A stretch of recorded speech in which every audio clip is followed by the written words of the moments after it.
네, 오세훈 서울시장 취임 후 자치구 단위에서 활동하는 이 협치회의와 마을자치, 마을 공동체 등의 내년 예산 삭감 논란이 확산되고 있습니다. 이 시장이 예산을 삭감하겠다는 안건을 제시해서 이 서울시의 예산 심의 결과에 따라 예산 편성 여부가 결정되는데, 네, 그래서 이번에는 이 예산을 심의하는 서울시의 여야 의원 양측의 입장을 한번 들어보겠습니다. 네, 먼저 더불어민주당 입장부터 들어보겠습니다. 최유미 서울시의원을 화상으로 연결합니다. 안녕하십니까? 안녕하세요. 노원 5선거구 최유미 시의원입니다. 네, 반갑습니다. 네, 요즘 이 서울시의 내년 예산에 대한 말들이 많습니다. 특히 협치회의와 마을자치센터와 관련된 예산 등이 내년에 삭감될 것이다. 이런 주장이 지금 나오고 있어서 지역에서는 우려의 목소리가 굉장히 큰데요. 네, 먼저 이 예산들이 내년에 대폭 삭감될 가능성 어느 정도 있다고 판단하십니까? 네, 아직 서울시가 예산안을 제출하지 않은 상태여서 단정해서 말씀드리기는 좀 어렵고요. 주민자치와 마을 공동체 예산, 협치와 혁신지구 예산 등 많은 예산들이 올해에 비해서 대폭 삭감됐다는 이야기가 여러 다양한 채널을 통해서 들려오고 있습니다.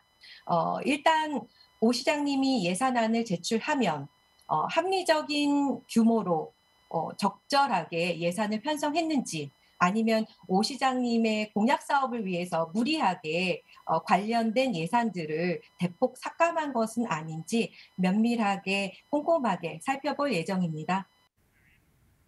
네, 일단 지역의 이 자치정책 예산 등 앞서 언급한 여러 예산 삭감을 두고 또 일각에서는 전임 시장의 흔적 지우기다. 이런 주장이 또 나오고 있는데 이 부분에 대해서는 어떻게 보십니까? 네, 이게 주민자치라는 것이 시민들이 직접 지역 문제를 해결하기 위해서 함께 참여하는 어떻게 보면은 풀뿌리 민주주의의 실현이라고 할 수 있는데요.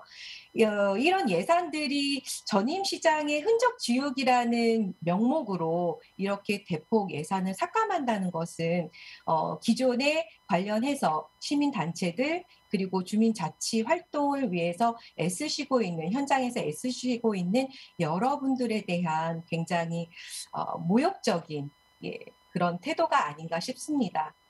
서울시가 어떻게 보면은 특정 사업, 주민자치와 특정 사업이나 특정 단체에 대해서 언론에 나서서 공개적으로 부정적인 인식을 심어주는 이런 발언을 하기보다는 문제점이 있다면 주민들과 시민들과 서로 협치하고 그 문제점을 해결하기 위해서 오히려 더 적극적으로 나서는 그런 태도가 좀 아쉽다고 생각합니다.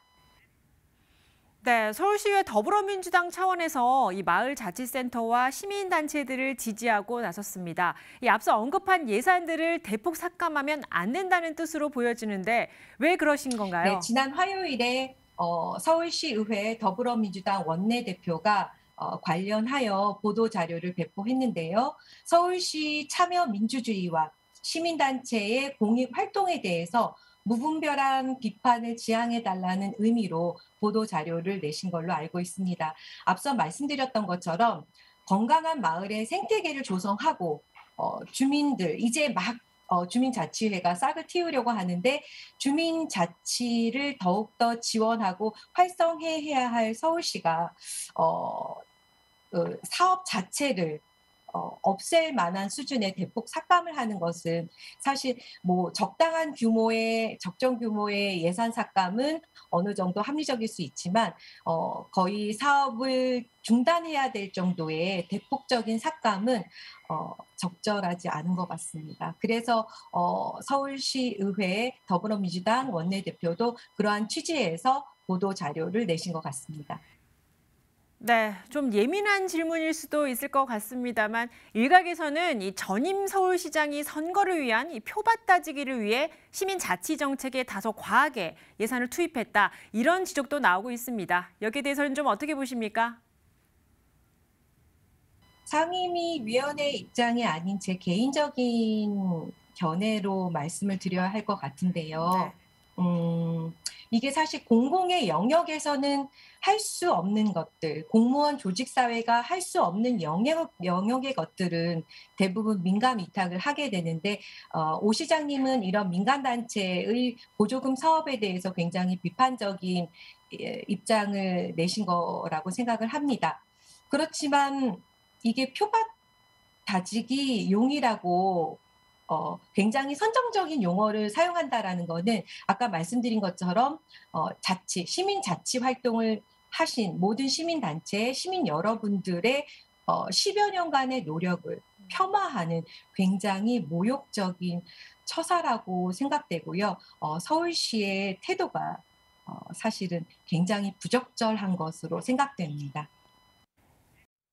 마지막으로 이 서울시가 내년 예산안을 편성해 시의회에 제출하고 또 시의회가 심의에 들어갈 텐데 앞서 언급한 예산들이 대폭 삭감돼 올라올 경우 더불어민주당 차원에서는 어떻게 대응할 것으로 예상하십니까? 네, 예산 편성권은 지방자치법상 지방자치단체장, 즉 시장의 고유 권한입니다.